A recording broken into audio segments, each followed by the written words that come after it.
Aujourd'hui, la série Trajectoire vient à la rencontre de Florence Pébernès, présidente du Haut Conseil du Commissariat aux comptes, une autorité publique indépendante, l'autorité de régulation de la profession de commissaire aux comptes, créée par une loi du 1er août 2003.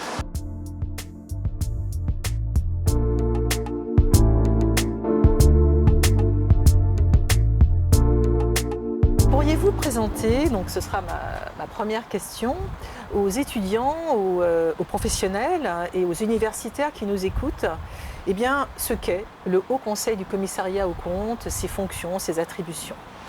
Le Haut Conseil du Commissariat aux comptes, c'est une autorité publique indépendante. Il n'y en a que 7 en France. Et ce sont des autorités qui ont un statut particulier. Nécessairement, leur président est nommé par le président de la République, après approbation de son choix par l'Assemblée nationale et le Sénat. Et puis, une autorité publique indépendante, ça dispose d'un budget propre, de ressources propres, qui ne sont pas donc une ligne du budget de l'État. Et le Haut Conseil est donc l'autorité publique indépendante qui est chargée de la régulation de la mission de certification des comptes des commissaires aux comptes.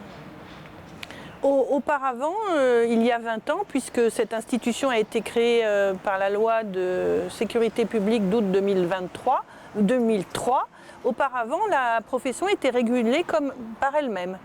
Et puis, dans la suite des scandales internationaux systémiques dont on se souvient tous, comme celui d'Enron, les économies des pays les plus développés ont décidé que la certification des comptes était trop d'intérêt général pour que la régulation soit laissée entre les mains de la profession. Et donc chaque État, disposant d'une économie suffisamment développée, avec un marché important, a créé sa propre institution. Donc la France a fait le choix de créer ce Haut Conseil qui est devenu une autorité publique indépendante plus tard, lorsque les autorités publiques indépendantes ont été créées. C'était un service du ministère de la Justice au départ.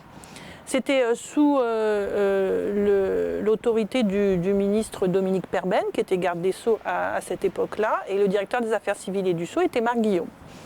Et donc ils ont choisi, ce qui n'est pas le choix de tous les gouvernements, de le confier sous le parapluie, le parrainage du ministère de la Justice, et donc de décider qu'à sa tête, ce serait un magistrat, ce qui est en fait assez unique au monde.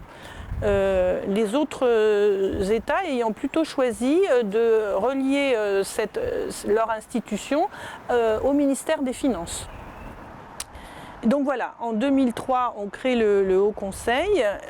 Dès le départ, il y a un collège et un président. Et dès le départ, la loi a prévu qu'il y aurait la parité à l'intérieur de ce collège. C'était les premières grandes réflexions que l'on faisait sur la place des femmes dans les postes clés de la République. Et donc on a instauré la parité à l'intérieur du collège et on a même prévu que si en cours de mandat un membre quitte ses fonctions, alors il doit être remplacé par une personnalité pour terminer le mandat du même genre que la personne qui est partie.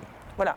Donc cette autorité, sa mission, elle est très étendue et elle n'a fait que croître. Son autorité, ses attributions n'ont fait que croître depuis la création du Haut Conseil.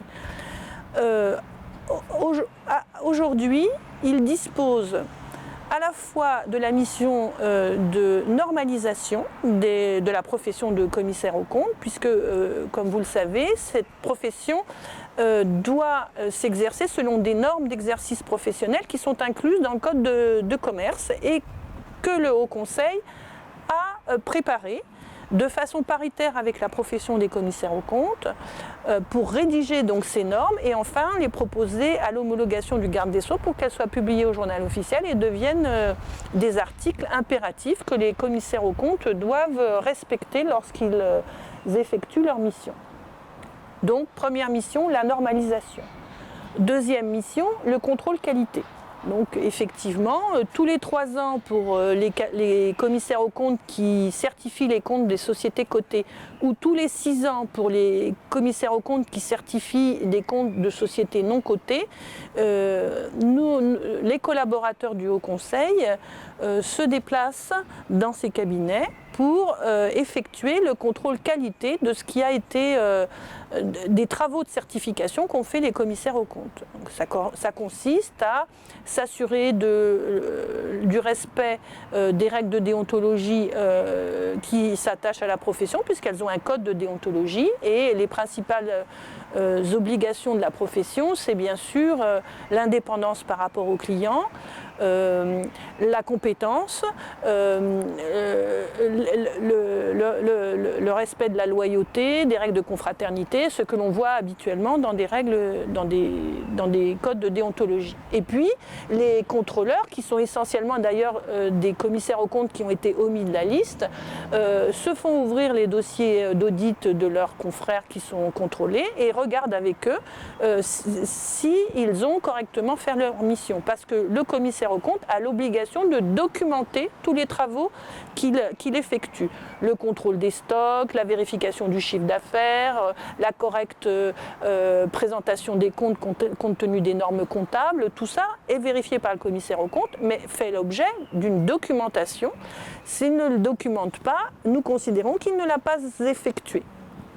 Parce que la loi demande que, pour certifier des comptes, les travaux ont été suffisamment importants et précis pour que le commissaire acquiert la conviction qu'il n'y a pas d'anomalie significative dans les comptes pris dans leur ensemble.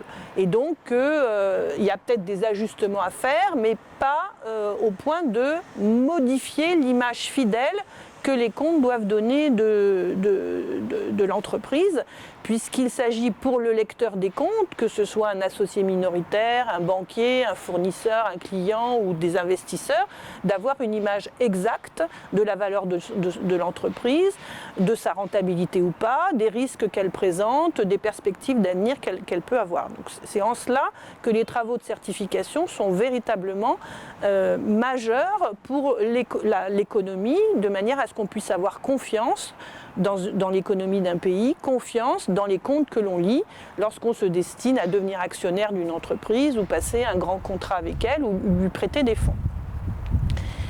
Troisième mission, évidemment, les sanctions, puisque au décours des contrôles que nous exerçons, mais aussi des signalements que nous pouvons recevoir de parties prenantes, qui peuvent être des clients d'un commissaire aux comptes, ou l'autorité de contrôle prudentiel, ou l'autorité de marché financier, qui elles aussi sont très intéressées à la qualité des comptes, nous recevons des signalements. Donc à la fois ce que nous voyons dans les contrôles et les signalements que nous recevons font l'objet d'enquêtes. Nous avons donc ici un service des enquêtes qui est présidé par un magistrat de l'ordre judiciaire qui a été choisi par la présidente, qui dispose d'environ une dizaine de collaborateurs qui vont enquêter sur le sujet qu'on lui présente. Est-ce que le commissaire aux comptes a manqué à ses règles d'indépendance ? Par exemple, il certifie des comptes, mais celui qui a établi les comptes, l'expert comptable, c'est son épouse. Et ça pose un problème majeur. Donc on va faire une enquête. Ou bien c'est un commissaire aux comptes qui a par ailleurs fait l'objet d'une procédure pénale pour fraude fiscale. Ça ne va pas non plus. Et puis, ou alors, dans les contrôles, on s'est rendu compte que les manquements que le commissaire aux comptes a commis dans son contrôle sont d'une telle gravité que, au lieu d'une recommandation que nous faisons actuellement, normalement, en lui disant de faire mieux la prochaine fois, là on lui dit non, c'est pas possible, il faut une enquête parce que nous pensons que ces manquements-là sont trop graves, ils jettent le discrédit sur la profession de commissaire aux comptes, ils doivent donner lieu à une sanction. Donc, service des enquêtes pour constituer le dossier qui va être présenté ensuite devant, c'est notre mission donc, du Conseil, la mission de sanction. Donc la mission de sanction, elle est entre les mains de la formation restreinte du Haut Conseil, qui est présidée par un magistrat de la Cour de cassation, et qui comporte 5 membres en tout, dont lui, et qui a reçu de la loi le pouvoir de prononcer des sanctions disciplinaires contre le commissaire aux comptes si le rapport d'enquête a conclu qu'effectivement nous nous retrouvons devant des manquements soit au code de déontologie, soit aux règles d'exercice professionnel. Alors les sanctions, c'est une sorte de tribunal qui se tient ici au Conseil. Nous avons une salle d'audience pour cela, parce que en plus l'audience est publique. Le commissaire aux comptes va être convié, invité, convoqué, et il prend évidemment un avocat. La phase préliminaire de contradictoire a lieu avant. Il dépose des conclusions et puis le jour de l'audience, c'est comme dans une audience d'un tribunal, on entend d'abord l'accusation, qui est donc le magistrat dont je vous parlais, qui dirige le service des enquêtes et que nous appelons le rapporteur général. Et puis évidemment, le commissaire aux comptes est interrogé, son avocat est entendu, et puis la formation restreinte ensuite rend une décision motivée, longuement, précisément, et en indiquant si elle estime qu'effectivement des manquements ont été commis, et si c'est le cas, quelle sanction est prononcée. Alors, l'échelle des sanctions entre les mains de la formation restreinte à date, ça va du simple blâme jusqu'à l'interdiction définitive d'exercer, mais ça peut aussi passer par des sanctions pécuniaires au profit du trésor public et qui sont infligées soit au commissaire aux comptes personne physique qui a signé le rapport de certification des comptes, ou bien au détriment de la personne morale qui est détenteur du mandat, ou les deux. Et puis ces décisions sont susceptibles d'un recours en plein contentieux devant le Conseil d'État. Alors, les autres missions du Haut Conseil, à part celle-ci, donc vous voyez, on a à la fois des fonctions un peu législatives, des fonctions d'administration et puis des fonctions de sanction, ce qui est une vraie originalité et qu'on retrouve dans les autorités publiques indépendantes. Alors, d'autres missions, d'abord nous tenons la liste nationale des commissaires aux comptes, c'est nous qui inscrivons ou qui retirons de la liste les commissaires aux comptes. En France, il y a 18 000 noms sur cette liste, composée à la fois de personnes morales et de personnes physiques. Puisqu'un commissaire aux comptes peut être inscrit et est inscrit en tant que personne physique, mais il peut avoir constitué une personne morale ou être associé d'une personne morale, laquelle doit être inscrite aussi. Donc nous avons environ 6 000 personnes morales sur cette liste et 12 000 personnes physiques. Donc nous tenons la liste. Alors ensuite, nous avons une action assez importante de coopération internationale. Puisqu'en fait, pour exercer correctement cette mission de contrôle de la profession, nous devons dialoguer avec nos homologues. Parce que la plupart du temps, ce sont des travaux internationaux. Beaucoup d'entreprises, parmi les plus importantes, sont en fait des entreprises de taille mondiale ou de plusieurs États, avec des filiales, des maisons mères. Et donc, il est important que la vision que nous pouvons avoir de la supervision de cette profession soit partagée par les autres superviseurs. Ça mettrait sinon les commissaires en compte dans des situations inextricables. Et donc, nous collaborons de façon très efficiente pour la France, qui est très présente, à la fois au niveau européen, puisque c'est un de mes collaborateurs qui préside le collège européen des H3C européens. Ils ont chacun leur nom, mais voilà. Et c'est un collège qui est rattaché à la Commission européenne et qui la conseille dans toutes ses règles de l'audit. C'est un collaborateur du Haut Conseil qui est actuellement président de cette institution. Et puis, il y a une institution mondiale qui regroupe... alors, ça ne concerne que les économies les plus développées. Donc, il y a une 50aine d'États seulement qui sont membres de cette... qui s'appelle l'IFIAR, dont le siège est au Japon, et où, pareil, la France a un rôle important, participant au groupe de travaux, etc., pour assurer une bonne collaboration, une bonne coopération pour unifier la manière dont nous régulons les commissaires aux comptes. Voilà les principales missions du Haut Conseil. Donc passionnante, avec vraiment un enjeu de souveraineté de la France. J'y tiens, parce que la France a choisi d'avoir ses propres normes d'exercice professionnel. Elle n'a pas adopté les normes internationales, même si nos normes ne sont pas très éloignées, mais en tout cas nous avons nos vraies spécificités et elle a son propre code de déontologie qui insiste plus sur certains points que le code de déontologie international. Est-ce que vous pourriez nous expliquer votre parcours et puis le lien, effectivement, avec votre nomination en tant que présidente du Haut Conseil du Commissariat aux comptes? Comment êtes-vous parvenue à ce poste à haute responsabilité, sachant que vous avez une formation de magistrate et que vous étiez dans votre précédent poste, donc première présidente de la Cour d'appel d'Orléans? Alors, moi d'abord, je suis juge, profondément, intimement. Je n'ai fait mes études de droit que pour devenir magistrat. C'est une vocation chez moi qui est née à peu près durant la classe de première. Et j'étais plutôt sur une branche scientifique, puisque moi j'ai fait un bac, alors à l'époque ça s'appelait le bac C, on faisait des maths, mais il a changé de nom. Et en fait, je me suis assez vite rendu compte que les maths c'était bien, mais ça n'allait pas me permettre de m'épanouir. Et donc j'ai choisi, j'ai assisté un peu par hasard à une audience au tribunal judiciaire de Paris, une audience des référés. Et déclic, voilà. J'ai dit, je suis faite pour ça. Donc j'ai commencé mes études de droit dans cette optique. Je n'ai choisi les options à la fac de droit que en correspondance des épreuves du concours. J'ai donc une maîtrise, ça s'appelait comme ça à l'époque. Puis j'ai préparé pendant un an à l'Institut d'études judiciaires de Paris le concours, je l'ai eu. Et je suis donc entrée à l'École nationale de la magistrature. j'étais en fait très jeune, j'avais 25 ans, 23 ou 25 ans. Et j'ai suivi la scolarité habituelle d'un magistrat tout jeune sorti du droit. Ensuite, j'ai donc pu choisir,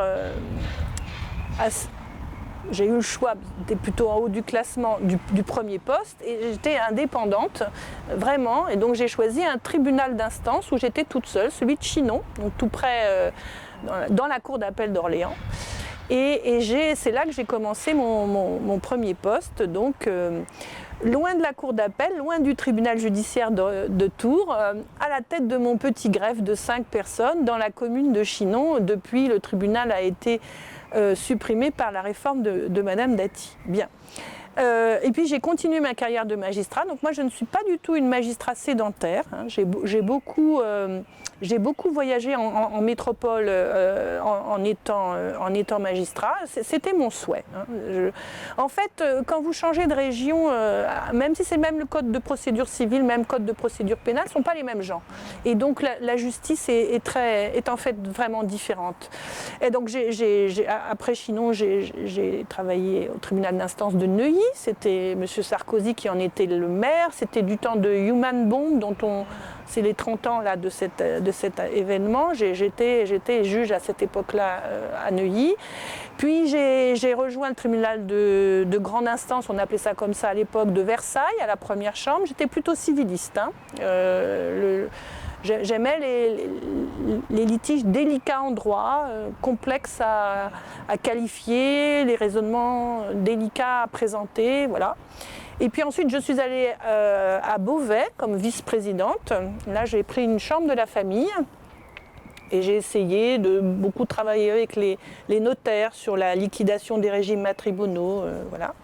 Ensuite, j'ai pris la tête du tribunal d'instance de Montmorency, qui était un tribunal plus grand déjà, qui avait 3 magistrats, 2 juges de proximité, plus de 15 fonctionnaires. Donc, j'ai commencé à me familiariser avec la présidence de juridiction et ça m'a beaucoup plu.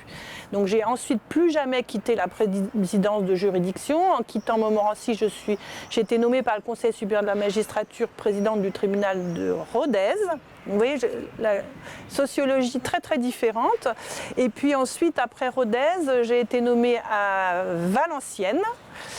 Et enfin, on m'a fait savoir qu'il fallait que je m'intéresse au poste de premier président. Donc j'ai postulé pour plusieurs cours d'appel et le Conseil supérieur de la magistrature m'a confié la cour d'appel d'Orléans où je suis restée 3 années. Et mon intention était de rester Premier président. Ce sont des fonctions à la fois juridictionnelles, parce que le Premier président rend des décisions, il a des attributions propres, mais aussi des fonctions de gestionnaire très développées. Il est ordonnateur secondaire, le Premier président, avec le procureur général. Il gère une cour d'appel.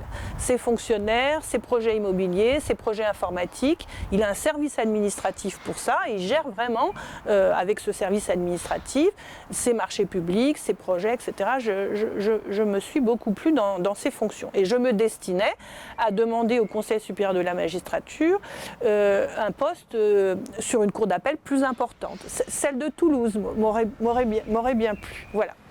Et puis, voilà, vraiment, parce qu'en réalité, j'ai été contactée par le cabinet du garde des Sceaux pour me dire qu'il fallait que j'envisage de postuler pour le poste de président du Haut Conseil. Alors, ce fut pour moi une très très grande surprise parce que je ne connaissais même pas l'institution. En fait, je m'étais tenue pendant ma mission de magistrat à l'écart de ces questions. C'était d'ailleurs des questions avec lesquelles les procureurs généraux sont plus familiers parce que ce sont des professions réglementées et elles sont entre les mains des procureurs généraux. Donc moi, je n'avais pas la moindre connaissance de l'existence de cette autorité publique indépendante, mais le cabinet du garde des Sceaux avait une autre idée, pensant que j'en avais les qualités. Alors, j'avais déjà les conditions juridiques puisqu'il fallait un membre de la Cour de cassation, puisque c'est le texte. C'est un magistrat de la Cour de cassation, un conseiller de la Cour de cassation qui préside cette institution. Il n'y en a qu'un poste de la Cour de cassation, pour la Cour de cassation. Tous les autres sont souvent confiés à des magistrats du Conseil d'État, enfin des conseillers d'État, etc. Là, en France, il n'y a qu'un seul poste que la loi a confié à un conseiller de la Cour de cassation, c'est le Haut Conseil. Et puis, je devais en fait prendre la suite de mon prédécesseur qui a terminé son mandat avant la fin. Elle a souhaité rejoindre la Cour de cassation et donc il fallait que ce soit une femme. Donc j'étais une femme conseillère à la Cour de cassation parce que vous le savez, tous les premiers présidents sont aussi des conseillers de la Cour de cassation. Et donc j'ai demandé 2 jours de réflexion. J'ai regardé ce qu'était que cette institution. J'ai passé quelques appels à des magistrats, collègues et amis qui étaient plus près de l'institution pour avoir leur avis. Et puis j'ai dit oui. Alors, bon, à ce moment-là, j'ai dû... alors, il fallait d'abord que le président de la République valide mon choix, enfin ce choix, pardon, et ensuite que je sois auditionnée pour valider le choix du président de la République par la commission des finances de l'Assemblée nationale, puis par la commission des finances du Sénat. Vous savez que si le vote est négatif des 3/5, le choix du président de la République n'est pas validé, il doit faire une autre proposition. Donc ça nécessitait toute une préparation. Beaucoup. Ouais. En fait, vraiment beaucoup. J'ai beaucoup travaillé, donc j'étais toujours Premier président. Je me suis déchargée de mes fonctions juridictionnelles. Mes collègues ont cru que j'étais malade, parce que je ne pouvais rien dire. J'ai gardé mes fonctions d'ordonnateur parce que celles-là, je ne pouvais pas les déléguer. Et j'ai commencé à apprendre et à lire. Alors, lire la loi, bien sûr, mais les rapports de la Cour des comptes sur l'institution, puisqu'elle est évidemment, comme toute autorité publique, sous le regard de la Cour des comptes qui concerne sa gestion. J'ai évidemment lu le rapport de l'inspection générale des finances qui a présidé à la loi Pacte, puisqu'on était en 2021.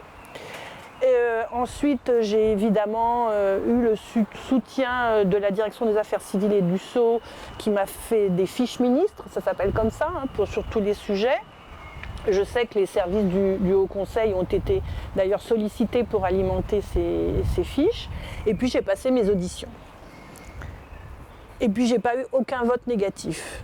Je n'ai eu que des votes positifs, sauf quelques abstentions. Bravo. Je pense que ce qui leur a convenu, c'était mon positionnement de magistrat. C'était et de premier président de cour d'appel. Une impartialité, oui. Voilà, une indépendance, une rigueur. La rigueur, l'indépendance d'un magistrat, son sens aigu de l'intérêt général, qu'il applique au quotidien. Le fait que j'avais acquis des compétences de gestionnaire de fonds publics démontrées, Et puis que j'avais pu répondre aux questions plus techniques qu'ils m'ont posées sur le fonctionnement de l'institution et les perspectives que j'avais pour elle. Donc voilà, j'ai donc pris mes fonctions le 1er avril 2021, précisément. Et alors, pour une année seulement, pour terminer le mandat de mon prédécesseur, et j'ai été renommée pour 6 années par le président de la République, réétendue par le Sénat, réentendue par l'Assemblée nationale, en mars-avril 2022, pour un mandat de 6 ans, puisque le mandat est de 6 années. Voilà. Donc là, effectivement, vous avez évoqué l'intérêt général, ce qui me permet de faire le lien avec la 3e question.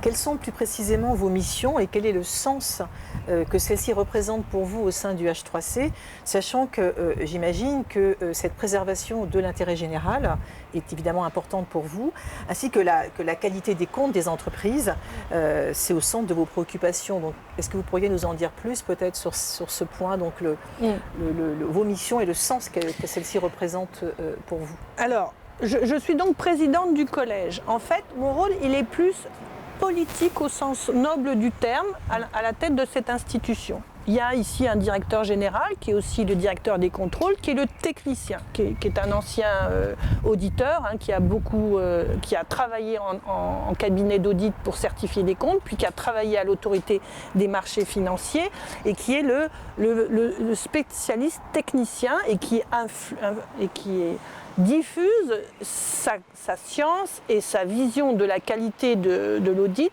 à ses équipes de contrôleurs.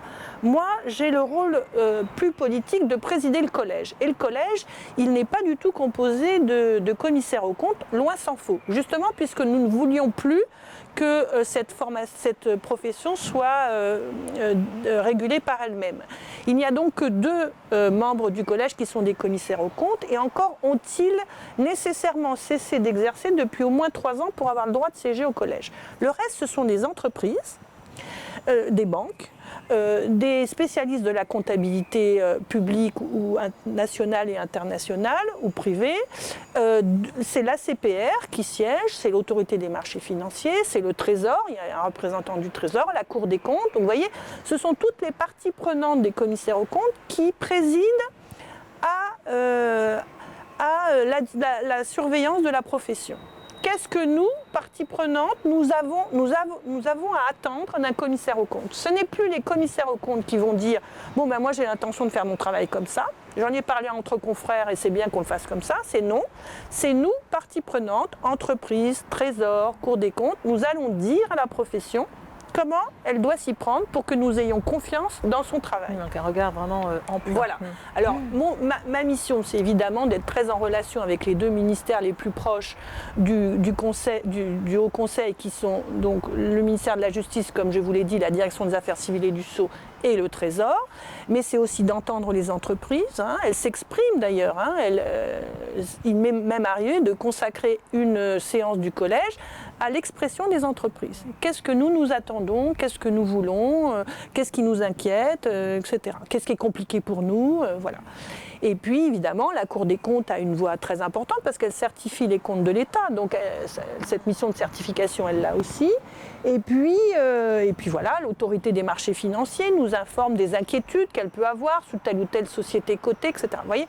Et donc, mon rôle, c'est de faciliter le débat à l'intérieur du collège, de lui présenter les sujets qui sont d'actualité. Il faut modifier une norme. Nous avons une réunion internationale. Quel va être le message de la France? Nous allons décider, chaque année, le collège décide quelles vont être les orientations des contrôles, sur quel sujet nous allons accentuer nos contrôles et d'autres moins parce qu'on voit que la profession a bien intégré telle ou telle obligation. Nous donnons aussi des indications, le collège donne des indications sur les orientations de la formation continue des commissaires aux comptes. Sur quel sujet ils doivent accentuer leur formation, voilà. Et puis mon rôle évidemment de mettre en œuvre les décisions du collège, de vérifier qu'elles sont effectivement mises en œuvre et puis de lui rendre compte de leur bonne exécution. Alors peut-être une quatrième et dernière question. Quels sont vos projets au sein de cette institution, le H3C, puisque vous avez vécu les effets de la loi Pacte, notamment au regard du relèvement des seuils de désignation du commissaire aux comptes. Et puis effectivement, il y a cette implication, j'imagine que vous suivez de près, donc ce regard précis des commissaires maintenant sur les informations extra-financières, notamment des entreprises, avec peut-être une ouverture concernant ces compétences attendues des commissaires. Donc voilà, quels sont vos projets au sein de cette institution? Alors, les effets de la loi Pacte. La profession avait été choquée, meurtrie même, par le relèvement des seuils et par ce qui avait pu être dit, lu ou écrit sur leur métier. Ils se sont même demandé, mais alors, on considère qu'on ne sert plus à rien. Et alors, elle a été inquiétée en se disant qu'elle allait perdre une part importante de son chiffre d'affaires. Dans ce petit cabinet peut-être d'expertise. Oui, les tout petits cabinets qui sont aussi beaucoup experts comptables aussi. Et alors, donc 4 ans après la loi Pacte, qu'est-ce qu'on peut dire? D'abord que la perte de chiffre d'affaires de la profession ne s'est pas aussi importante. Sauf que il faut faire une différence. Nous pourrions dire que pour les plus grandes structures de la profession, le chiffre d'affaires a vraiment cru. Pour les toutes petites structures, c'est quand même moins vrai. Et donc, nous avons eu quelques départs de tout petits commissaires aux comptes de la liste, mais pas mais pas dans les proportions qui avaient été un peu craintes au départ. Et puis, bon nombre d'entreprises ont conservé leur commissaire aux comptes, même si elles n'en avaient plus l'obligation. Ça, c'est dans le sens de ce que je vous disais, de la confiance qu'on doit avoir dans les comptes. Et pour un lecteur des comptes d'une entreprise, savoir que ça a été certifié, c'est quand même... Voilà. Donc, elles ont, pour presque les 2/3, décidé de garder leur commissaire aux comptes. Même si les effets de la loi Pacte ne sont pas encore tous accomplis, puisqu'elle elle ne s'appliquait qu'à la fin du mandat. Et comme c'est des mandats de 6 ans, ceux qui avaient été conclus en 2018 courent toujours. Ça ne s'est pas arrêté immédiatement. Donc elle a encore des effets différés dans le temps à produire, la loi Pacte. Mais on sait déjà que ça sera moins inquiétant que ne l'avait craint la profession. Mais surtout, depuis, les vents contraires se sont apaisés. Maintenant, on est plutôt dans une dynamique où on se dit si, les commissaires aux comptes, on en a vraiment besoin. Et on en a vraiment besoin pour ces nouvelles missions qui vont prendre encore plus d'ampleur, qui sont l'assurance qu'ils vont devoir donner sur les informations non financières des entreprises. Et ça, alors, ils le faisaient déjà un peu à travers la DPEF, la déclaration de performance extra-financière. Mais maintenant, c'est la directive CSRD qui a donc été publiée par l'Europe à la fin de l'année 2021 qui dit on change de paradigme. Désormais, ça n'est plus des déclarations de performance extra-financière qui sont un peu floues, dont la comparabilité est difficile parce que chaque rapport est très différent d'une entreprise à l'autre. On va passer à la vitesse supérieure. Parce que nous devons construire des outils juridiques et techniques qui vont accompagner les entreprises dans leur transformation sociétale complète. Et pour cela, la directive dit nous allons les contraindre, celles qui ont plus de 500 salariés dans un premier temps, puis celles qui ont plus de 250 salariés à partir de 2025. Nous allons les contraindre à rendre un rapport qui va porter sur 3 sujets. Les sujets environnementaux, le climat, l'eau, consommation, pollution, l'air, la biodiversité, etc. Deuxième sujet, le sociétal, donc tout ce qui concerne les salariés, l'égalité des genres, l'inclusion des personnes en situation de handicap, la diversité, les discriminations. Troisième sujet, la gouvernance, qui concernera là plus les sujets de prévention de la fraude, prévention de la corruption, etc. Et donc, l'Europe vient de publier un jeu de normes pour rédiger ces rapports, un peu comme nous avons des normes comptables qui expliquent comment les chiffres doivent être présentés dans un bilan ou d'un compte de résultat. Là, nous avons des normes qu'on appelle ESRS, qui ont été rédigées par les FRAG, à laquelle la Commission va donner la force d'acte délégué, et qui explique, sujet par sujet, quelles sont les données que l'on doit retrouver dans un rapport de durabilité fait par ces entreprises. Il y a à la fois des données chiffrées, nombre de salariés, égalité des genres, production de gaz à effet de serre, quantité de consommation d'eau, et aussi des informations littérales qui tracent la trajectoire que l'entreprise se donne pour parvenir à améliorer ces chiffres, soit réduire la consommation d'eau, mieux assurer l'égalité des salaires, enfin voilà. Donc vous voyez, ce sont des rapports qui ont une vision prospective et orientés vers 2030 et 2050 et en accord avec les accords de Paris, bien sûr. Alors là, pourquoi faire ça?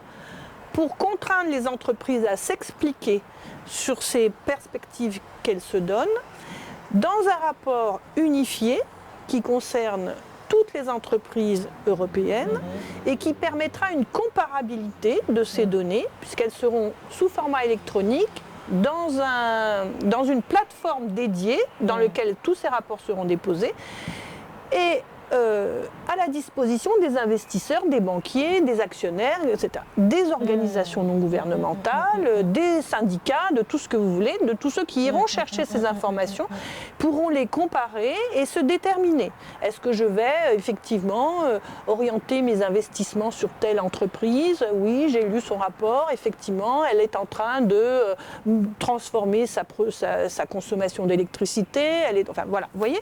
Économie circulaire, etc.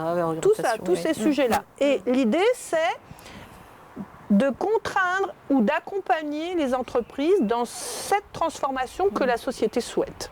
Pas seulement ses salariés, pas seulement ses clients, mais ses voisins, mais ses... Enfin, voilà. Bien.